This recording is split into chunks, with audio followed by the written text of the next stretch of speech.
विद्यार्थ्यांनो सप्रेम नमस्कार. ज्ञानवंदन एज्युकेटर यूट्यूब चॅनलमध्ये सर्वप्रथम मी आपणा सर्वांचे स्वागत करतो.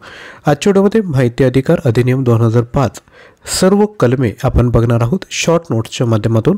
व्हिडिओ काळजीपूर्वक बघा. पुढील 5 ते 7 मिनिटांमध्ये मी सर्व कलमे तुमचे व्यवस्थितरित्या कंप्लीट करून घेईल.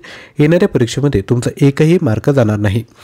सर्वात पहिल्यांदा पार्श्वभूमी बघूयात. जगात प्रथम RTI कोठे लागू झाला तर तो स्वीडन या देशाने 1766 मध्ये लागू केला. भारतात 1990 नंतर RTI निर्मितीला चालना मिळाली. RTI निर्मितीमध्ये राजस्थान राज्यामध्ये किसान मजदूर संघटनेचे प्रयत्न विद्यार्थी मित्रांनो मानले जाईल. त्यामध्ये विशेषतः अरुणा रॉय यांचे निखिल डे पत्रकार, हर्ष मांडर विभागीय आयुक्त MP चडीप्रसाद भट यांचे विशेष प्रयत्न या ठिकाणी केले आहेत. सर्वप्रथम 1997 साली पहिला RTI मध्ये लागू झाला. RTI तामिळनाडूमध्ये लागू झाला. दुसरा गोवा. 2002 मध्ये 7वे राज्य महाराष्ट्र ठरले. यानंतर माहिती अधिकाराचा मसुदा प्रेस कौन्सिलकडे तयार करण्यास दिला गेला. RTI बाबत समिती कोणती होती तर कॉमकॉश संस्थेचे प्रमुख. 26 डिसेंबर 2002 ला संसदेत RTI पास झाला. 15 जून 2005 ला राष्ट्रपती मोहर मिळाली आणि 15 ऑक्टोबर 2005 पासून देशात लागू झाला. जम्मू काश्मीर वगळता व्हेरी इम्पॉर्टंट आहे. संसदेत कधी पास झाला 26 डिसेंबर 2002 ला. राष्ट्रपतींची मोहर कधी मिळाली 15 जून 2005 ला आणि लागू कधी झाला तर 12 ऑक्टोबर 2005. तर 12 ऑक्टोबर 2005 ही तारीख लक्षात ठेवायची आहे. तर लक्षात घ्या RTI 2005 मध्ये एकूण 31 कलमे आहेत आणि 6 प्रकरण आहेत. आता प्रकरण आणि कलमे व्यवस्थितरित्या बघणार आहोत. त्यापूर्वी छोटीशी रिक्वेस्ट आहे, व्हिडिओला लाईक करून द्या. लक्षात घ्या आम्ही जी मेहनत घेत आहोत नोट्स तयार करण्याची त्याला तुम्ही प्रोत्साहन देऊ शकता. नक्की विद्यार्थी मित्रांनो व्हिडिओला लाईक करायचं आहे आणि चॅनलवर नवीन असाल तर चॅनलला देखील सबस्क्राईब करायचं आहे. तर प्रकरण 1 कलम 1 कशाशी संदर्भात आहे तर RTI 2005 नामाभिधान व जम्मू काश्मीर सोडून देशात लागू. कलम 2 समुचित शासन, शासकीय किंवा शासन अनुदान घेणाऱ्या संस्था. यानंतर प्रकरण 2 कलम 3 सर्व नागरिकांना RTI असेल. यानंतर कलम 4 काय सांगतोय तर लक्षात घ्या सर्व प्राधिकरणावरील अबंधने 120 दिवसात आपली रचना, कार्य, कर्तव्ये तपशील ठेवणे. त्यानंतर कलम 5 जनमाहिती अधिकाऱ्यांना पदनिर्देशित करणे. 100 दिवसात जनमाहिती अधिकारी, अपीलीय पदनिर्देशन यांची या ठिकाणी काय करता येईल की रचना करणे. त्यानंतर कलम 6 काय आहे तर माहिती मिळवण्यासाठी विनंती अर्ज नमुना 10 रुपये, कोड स्टॅम्प BPL साठी विनाशुल्क. म्हणजे जे दारिद्र्य रेषेखाली आहेत तो विनामूल्य या ठिकाणी अर्ज करू शकता. बाकी जे आहे त्यांना 10 रुपयाचा कोड स्टॅम्प करून या ठिकाणी अर्ज दाखल करता येईल. कलम 7 RTI अर्ज निकाली काढणे. 30 दिवस कार्यदिवसात अथवा प्रतिदिन 250 रुपये दंड लागेल. लक्षात घ्या कलम 7 नुसार RTIचा जो अर्ज करेल 30 दिवसात जनमाहिती अधिकाऱ्याने माहिती दिली पाहिजे. ती माहिती दिली नाही तर 250 रुपये प्रमाणे दंड लागेल. मॅक्झिमम 25,000 रुपयापर्यंत. जीविताशी रिलेटेड माहिती असेल तर ती 48 तासात दिली पाहिजे. विभागीय चौकशी, मानव हक्क उल्लंघन 45 दिवसात निकाली काढावे. प्रति झेरॉक्स 2 रुपये, पोस्टेज 25 रुपये आणि CD 50 रुपये. परीक्षेत प्रश्न आला तर एका पानासाठी सपोज एक पान असेल सिंगल तर 2 रुपये चार्ज आहे. पाठपोट असेल तर 3 रुपये या ठिकाणी तुम्हाला चार्ज घ्यावा लागेल. यानंतर पुढील प्रश्न बघूयात. कलम 8 काय म्हणतोय तर माहिती प्रगट करण्याबाबत अपवाद. सार्वभौमत्वाला, एकात्मतेला, राज्य सुरक्षेला, युद्धतंत्राला, वैज्ञानिक, आर्थिक, परराष्ट्र संबंधाला बाधा येते. ती न्यायालयाने मनाई केलेली राज्य केंद्राच्या विशेषाधिकाराचा भंग होणे. ती एखाद्या जीवितास धोका निर्माण करणारी असल्यास माहिती द्यायची नाही. जी माहिती विधिमंडळ सदस्याला देण्यास नाकारता येत नाही ती माहिती कोणत्याही व्यक्तीला देण्यास नाकारता येत नाही. मात्र 20 वर्ष जुनी माहिती देता येते. ही गोष्ट लक्षात ठेवा. यानंतर कलम 9 काय सांगतोय तर कलम 9 हा सांगतोय की विवक्षित प्रकरणी माहितीस नकार देण्याची कारणे. कॉपीराईटचे उल्लंघन. सपोज एखादी माहिती मागतायत त्यातून जर कॉपीराईटचं उल्लंघन होत असेल तर तुम्ही द्यायची नाही. कलम 10 काय तर पृथ्वीकरणीयता. मागितलेल्या माहितीपैकी जी उघड करता येत नाही ती कलम क्रमांक 8-9 नुसार सोडून इतर माहिती प्रत्यक्करण करून देता येते. त्यानंतर कलम 11 त्रयस्थ पक्षाची माहिती 40 दिवसात द्यावी लागते. यानंतर अजून कलमे बघायचे. त्यापूर्वी छोटीशी ॲडव्हर्टाइजमेंट. महाराष्ट्र महानगरपालिका अधिनियम 1949 यावर आपल्याकडे 1000+ प्रश्न आहेत. सोबत अधिनियमाचे PDF शॉर्ट नोट्स आहेत, 20 ऑनलाईन टेस्ट आहेत, मटेरियल इंग्लिश आणि मराठी भाषेत उपलब्ध आहेत. माहितीचा अधिकार कायदा 180 प्रश्न, नोट्स आणि ऑनलाईन टेस्ट तुम्हाला भेटेल. महाराष्ट्र लोकसेवा हक्क अधिनियम 120 प्रश्न, नोट्स आणि अधिनियम भेटेल. याची प्राईज आहे 199, परंतु ऑफरमध्ये तुम्हाला फक्त 99 रुपयामध्ये हे मटेरियल भेटून जाईल. याकरता तुम्ही काय करायचं आहे, ॲप्लिकेशन डाउनलोड करून हा कोर्स यूज करायचा. त्या ठिकाणी KDMC 100 हा कोड यूज जर केला तर तुम्हाला 100 रुपये डिस्काउंट भेटून जाईल. जर आपल्याला व्हॉट्सअपच्या माध्यमातून पाहिजे असेल तर आपण 93 56 25 60 34 यावर व्हॉट्सअप करा. यानंतर प्रकरण 3 कलम 12 केंद्रीय माहिती आयोग रचना कशी आहेत. एक मुख्य माहिती आयुक्त असेल आणि 10 इतर माहिती आयुक्त असे एकूण 11 सदस्यांची रचना आहे. नियुक्ती कोण करतात तर लक्षात घ्या, केंद्रीय माहिती आयुक्त. नियुक्ती हे राष्ट्रपती करतात. निवड ही जी निवड समिती आहे त्यामध्ये पंतप्रधान अध्यक्ष असतात. त्यानंतर एक लोकसभा विरोधी पक्षनेता आणि एक केंद्रीय मंत्री मिळून ही निवड समिती या ठिकाणी बनलेली असते. कायदा, समाजसेवा, विज्ञान, तंत्र, प्रशासन, पत्रकारिता, व्यवस्थापन इत्यादी विषयाचे व्यापक ज्ञान व अनुभवी व्यक्तीची निवड केली जाते. माहिती आयुक्त केंद्र व राज्य विधिमंडळाचा सदस्य असणार नाही.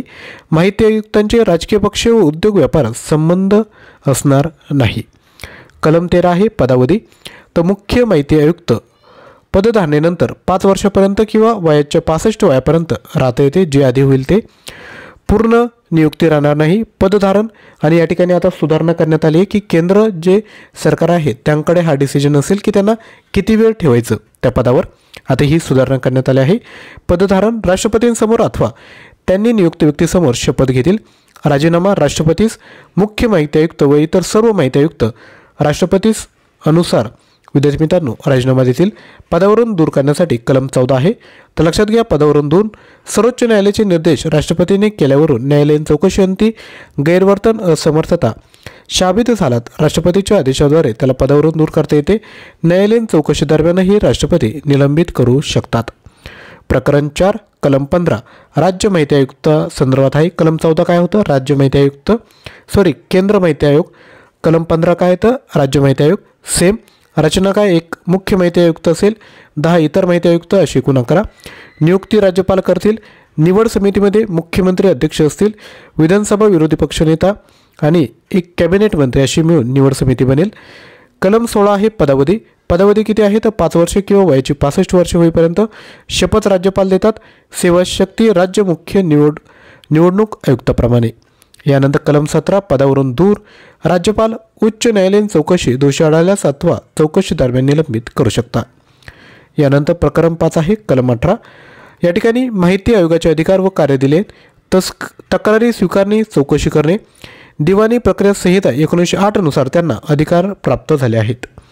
यानंतर पुढील कलम 19 अपील ब वेळेत निर्णय प्राप्त झाला नसेल किंवा अपुरी चुकीची माहिती मिळाली असेल तर अपील अधिकाऱ्याकडे मुदत संपल्यानंतर अथवा निर्णय प्राप्त झाल्यानंतर 30 दिवसात अपील करता येते.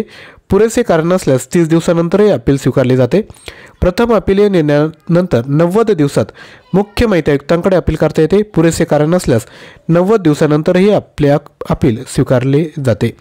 प्रथम अपील्यावर निर्णय 30 दिवसात अथवा जास्तीत जास्त 45 दिवसापर्यंत निर्णय द्यावा लागतो. मुख्य माहिती आयोगाचा निर्णय बंधनकारक असतो. तो किती, 45 दिवसांची त्या ठिकाणी कालमर्यादा आहे. यानंतर पुढील कलम बघूयात. कलम 20 शास्ती. चुकीची माहिती दिल्यास अथवा माहिती उशीर केल्याबद्दल खालीलप्रमाणे शास्ती दंड होते. प्रतिदिन 250 रुपये दंड. एकूण दंड आहे 25,000पर्यंत. सेवा नियमान्वये शिस्तभंगाची कारवाई शिफारस माहिती आयुक्त करेल. यानंतर प्रकरण 6 कलम 21 नुसार सद्भावनेने केलेल्या कृतीला संरक्षण आहे. सद्भावनेने केलेल्या गोष्टीबद्दल कोणत्याही व्यक्तीविरुद्ध दावा, खटला, कायदेशीर कारवाई दाखल करता येत नाही. कलम 22 अधिनियमाच्या अधिभावी परिणाम असणे. कलम 23 न्यायालयीन अधिकारतेस आडकाठी. यानंतर पुढे कोणतेही न्यायालय या माहिती अधिनियमान्वये दिलेल्या कोणत्याही आदेशाविरुद्ध खटला, दावा दाखल करून घेणार नाही. यानंतर कलम 24 विवक्षित संघटनांना हा अधिनियम लागू नसते, जसे की गुप्तवार्ता सुरक्षा हा नियम लागू नाही. कलम 25 संनियंत्रण आणि अहवाल देणे. केंद्र किंवा राज्य माहिती आयोग व्यवहार्य असेल तितक्या लवकर प्रत्येक वर्षाअखेर या अधिनियमातील अंमलबजावणी अहवाल समुचित शासनास सादर करेल. केंद्र राज्य विधिमंडळासमोर एक प्रत ठेवेल. यानंतर कलम 26 आहे समुचित शासनाने कार्यक्रम तयार करणे, समाजातील उपेक्षित वर्गाचे प्रबोधन करण्यास शैक्षणिक कार्यक्रम करता येईल. कलम 27 आहे समुचित शासन नियम करण्याचा अधिकार. त्यानंतर कलम 28 सक्षम अधिकाऱ्यास नियम करण्याचा अधिकार आहे. कलम 29 नियम सभागृह ठेवणे. त्यानंतर कलम 30 आहे अडचणी दूर करण्याचा अधिभार. केंद्र सरकारला या अधिनियमाची अंमल करताना अडचण उद्भवली तर ती दूर करण्यासाठी तशी तरतूद करता येते.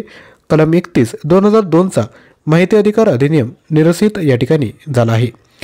संकीर्ण माहिती बघून घेऊ. महाराष्ट्रात माहिती अधिकार नियम 2002 हा सन 2003 पासून लागू करण्यात आला होता. फौजदारी प्रक्रिया संहिता 1873. भारतात पुढील राज्याची माहिती अधिकार अधिनियम प्रभावी असलेले राज्य आहेत. 1 दिल्ली व 2 महाराष्ट्र होते. सर्वात जास्त तक्रारी माहिती अधिकाराद्वारे महाराष्ट्रात आढळून येतात. 20 वर्ष उलटल्यानंतर कलम 8 नुसार माहिती गुपित ठेवता येत नाही. केंद्राच्या RTI पूर्वी देशात किती राज्यात RTI होते तर 11 राज्यात. RTI 2005 घटनेचे कलम 19 समाविष्ट आहे. RTI सध्या जगात 85 देशात लागू आहे. महाराष्ट्रात माहिती आयुक्तांची खंडपीठे 6 आहे. प्रशासकीय विभागानुसार पुणे खंडपीठात कोल्हापूर, सोलापूर, अहमदनगर, नाशिक येत नाही.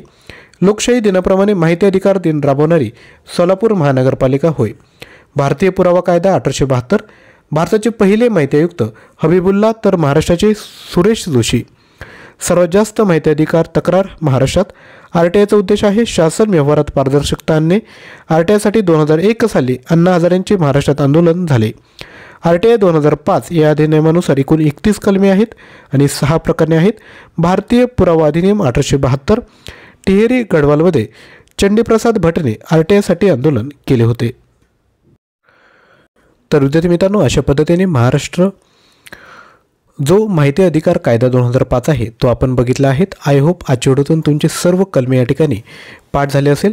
तसेच यावर आधारित आपल्याला प्रश्न, ऑनलाईन टेस्ट, नोट्स हवे असेल तर हा कोर्स नक्की परचेस करा. प्राईज आहे 99. जर व्हॉट्सअपच्या माध्यमातून पाहिजे असेल तर 93 56 25 60 34 यावर मेसेज करून द्या. तसेच कल्याण डोंबिवली महानगरपालिकेकरता जर तुम्हाला टेक्निकल मटेरियल हवं असेल तर नॉन टेक्निकल मटेरियल हवं असेल तर 19,000 प्लस प्रश्न आपल्याकडे आहेत. 300 प्लस ऑनलाईन टेस्ट आहेत. प्राईज आहे 499. परचेस करण्याकरता तुम्ही लगेचच विद्यार्थी मित्रांनो ॲप्लिकेशन डाउनलोड करा आणि हा कोर्स परचेस करा. या ठिकाणी तुम्हाला 100 रुपये डिस्काउंट देखील आपण देत आहोत. तसेच कल्याण डोंबिवली टेक्निकल पोस्टसाठी मटेरियल हवं असेल तर प्रत्येक पोस्टसाठी आपल्याकडे मटेरियल आहेत. अधिकच्या माहितीसाठी तुम्ही व्हॉट्सअप करू शकता. तसेच जर आपल्याला करंट अफेअरची प्रॅक्टिस करायची असेल तर डेली करंट अफेअर्स जे आपलं यूट्यूब चॅनल आहे त्याला तुम्ही जॉईन करून घ्या, ज्यावर आपण डेली 10 प्रश्न घेऊन येत असतो. आजचा व्हिडिओ आवडला असेल तर नक्की लाईक करा, शेअर करा आणि चॅनलवर नवीन असाल तर चॅनलला सबस्क्राईब करा. थँक्यू.